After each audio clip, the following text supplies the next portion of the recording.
Sa Forevermore. Forevermore. Masaya naman. Wala pa kami honeymoon. Pagkatapos na tapos may honeymoon na kami. Batiin na naman lahat ng mga fans nyo all over the world. Hello po sa lahat ng fans! Maraming salamat. Thank you po. Grabe no. Sobrang nakaka-proud lang kayong dalawa kasi binigyan na ng bagong buhay yung Benguet, yung Pilipinas at pinakita nyo talaga hindi lang yung ganda ng acting nyo dahil sobrang galing na doon sa Forever. Palakpakan po natin sila. Also, pinakita rin yung ganda ng Pilipinas. How was that like? Yung Forevermore experience nyo? Kaya pala, Ayan. Anyway, nung unang taping namin sa... kung makikita nyo lang yung gilid dito, iba yung holding hands sila oh. Iba oh. Sa ano... Ganyan. May purpose yan. Anyway, sa Baguio, as in walang katao-tao dun sa La Presa. And then now, sobrang puno, as in araw-araw, ang daming tao. Pero masaya kasi nararamdaman namin yung love. And parang bumalik yung... Lalong-lalo na love Nino. The people. Who people? Who people? The people at La Presa.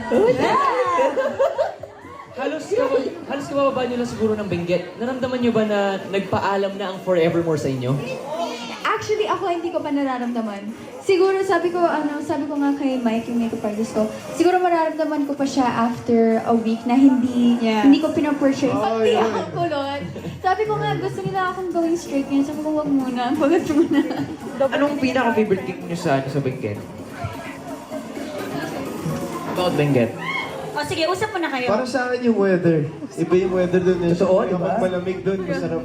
Masarap, lamalamig. Oo. Masarap, yumakap, gano'n no? Oo, ganun. Masaya kasi Iba, hindi namin iba. kailangan mag-makeup. Kasi Na-experience mo ba yung 41 degrees dito sa Maynila? Hindi, no? Oh my God. Kasi doon, kamusta yung temperatura? Sir, no? Sobra. Lamig. Kamusta po yung temperatura doon? Sobra lamig. Beses ako na hospital. Kamusta? Kamusta taping dun sa Forevermore para sa inyo? Okay naman. Kaya lang, napakasakit ng hiwalayan eh, di ba? Masakit ba? Umiyak po ba kayo last taping day? O... Kasi tiniis namin yung lamig, sobra. Sobra talaga. Sa kaya, 10 patong yung suot niyan. Oo, pito-pito na, 2 jacket na suot ko, tagus pa rin yung lamig. For all the fans out there na Forevermore, Sir Baki, pwede po ba kayo tumingin sa camera and bigyan mo sila ng isang matinding smile? Wala akong ngipin. my boy! Ba talaga si My boy! My girl! Alright. Tanungin naman natin si Ken. Ken, kamusta yung vibes nung last 2 weeks na lang ng Forevermore? Hectic siya eh. Parang, Hectic. Hindi nyo pa na-feel na hiwalay na. Nafe-feel na namin, pero mas priority namin yung for airing namin kasi lahat ng kinuha na namin that day, ibababa pa namin sa Manila. So, kahit nung last taping sa may Mount Pulag, kunwari.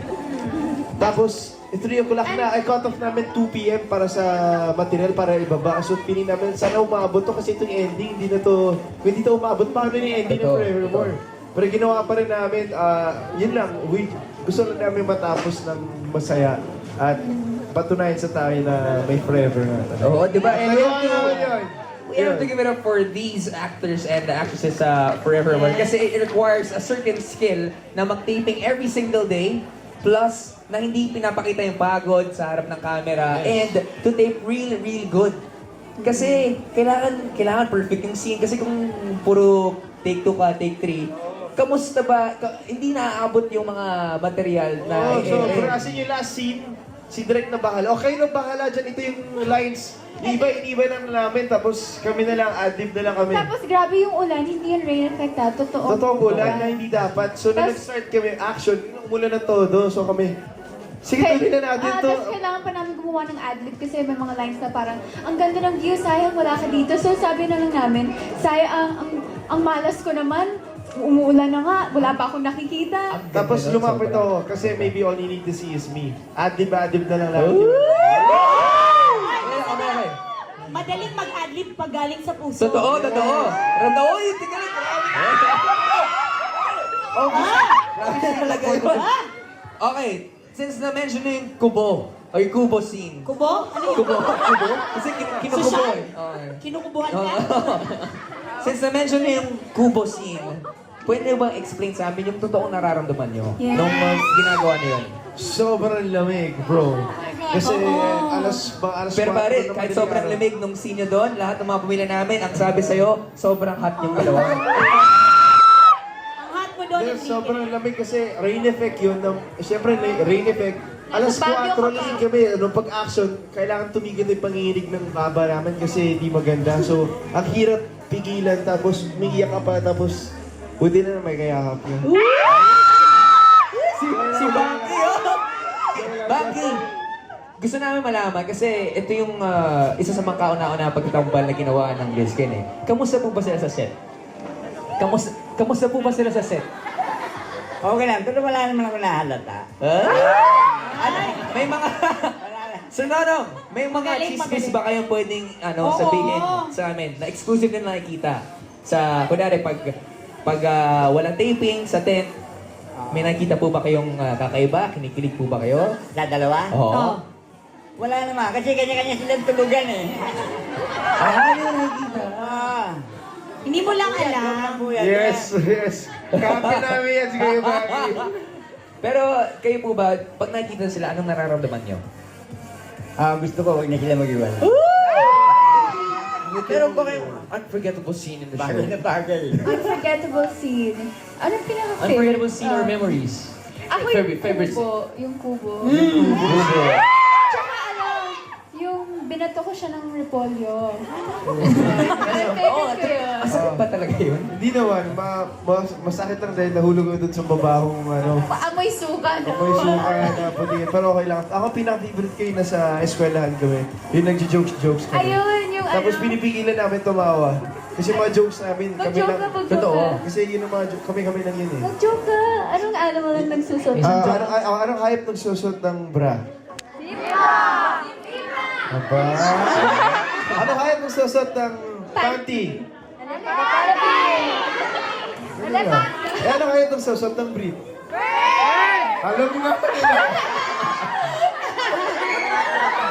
Alam mo nga nila. Totoo nga, no? Totoo nga naman. Alright, si Gray, may katanungan para sa inyo. Si Anjo, Anjo. Nung Banky, anong nami-miss nyo sa show at sa isa't isa? Kasama rin kayo doon, Disney. Ikaw din kasama ko eh. Kayo, nami-miss ko kayo, syempre. Pero masaya kami dahil wala nag-away-away. Hanggang sa umpisa at sa uli, talagang impact niya sa mga.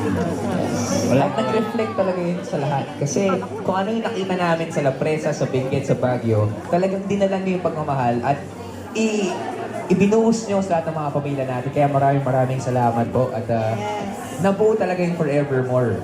Siya, yung unang start ng show, may nailangan ba kayo nangyari during the taping? Ano May nangyari? ilangan kayo nangyari sa taping? Kailangan. Meron. Mga first weeks. Oo, syempre. Nung first Talaga, season, kayong dalawa? Hindi pa kami masyadong close nun. So close na kayo ngayon. Sobra.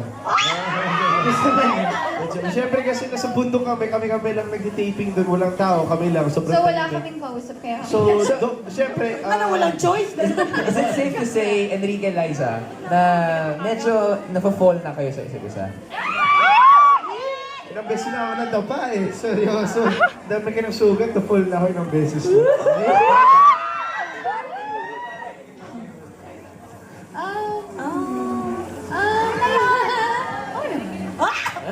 Oo naman.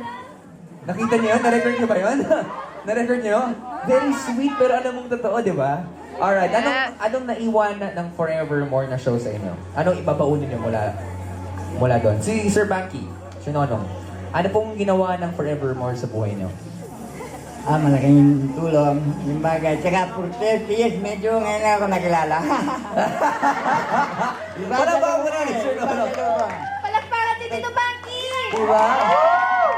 Imagine nyo, for the longest time, iba yung character niya sa mga pelikula, sa mga show, pero ngayon, nag-iba na eh. Tsaka ibang klase. Hindi na nga ako makapag-SM eh. Ba? Wow! Sikat! Kakaiba! O pag napumunta po kayo sa mga mall, ano pong sinasabi ng mga tao sa inyo? Wala pa picture. Ay! Tsaka meron daw, bitin daw yung ending. Iba kayo ah. Kasi sa huli nga naman sila nagsama lang eh. Yung Eh, una kaya away, di ba? abangan na lang sa susunod namin. Oh! At mamaya, Speaking of, ano ang aabangan pa sa Lizken? Yes, meron kami movie. It's called Just The Way You Are. Malapit na po. June 17 po yan. Yung Other Star Cinema. Ayun. Ito. and pwede ba kayo magbigay ng teaser? Ano bang pwedeng abangan ng mga kapamilya natin from that movie? The movie is basically about a bet. A bet between two friends na parang si Drake tsaka si Andre. Si Andre. So ako yung playboy ng school. Yung pinaka gusto na lahat. True to life ah? May bet kami para may pustahan na kailangan kong mapa-in love itong nerd na babae na to. True to Within life 30 days. Wow! 30 days. Pero in the course of that, syempre, totoong may love ako sa kanya. Pero hindi ko alam na malalaman niya And I'm na gonna turn pustahan the pala. game around. Pero hindi niya alam na hindi ko natuloy yung pusta. Totoo na talaga yung nararamdaman ko para sa kanya. Siya naman ang Wait. Movie pa yung nag-uusapan natin o yung totoong buhay na? Hindi, movie to! Movie pa rin. Movie to. Movie talaga pa rin. Diba talaga? Ang simple talaga, Enrique. Diba talaga? Enrique, alright. I'm sure lahat ng mga kapamilya natin nag-aabang pa sa inyong dalawa doon sa ASAP stage. So, makakausap namin kayo next time about the movie. But for now, can you thank all of your fans for supporting Yes, sa Forever? lahat po ng fans at nagbabanat. Laging po napapatrend sa amin. #1 nationwide, worldwide. Making us #1 lagi. Maraming salamat po sa lahat ng fans at nagbabanat forevermore. We love you. Kayo po ang #1 para sa amin. And Liza, anong masabi mo sa lahat ng mga fans na nagmamahal sa'yo? I love you guys too. Thank you so much for all the love and support and for believing in me always. I will forever treasure it and I promise, lagi din ako nandito para sa inyo. At maniwala kayo, may forever na natin. Becky! Up next is Solid Katniel. Mamaya po, maraming salamat po mga kapamilya. Thank you, Enrique, Liza, Banky, maraming salamat for being here on the show. And doon na sinasabi ni Gray, ano yun pare? Up next is the Stars of the Day, Katniel. Yan! Excited na po ba kayo mga pamilya? Well, talagang magkaka-earthquake dito sa loob ng studio dahil ibang energy ang makukuha natin sa pagbalik po ng ASAP Chillers!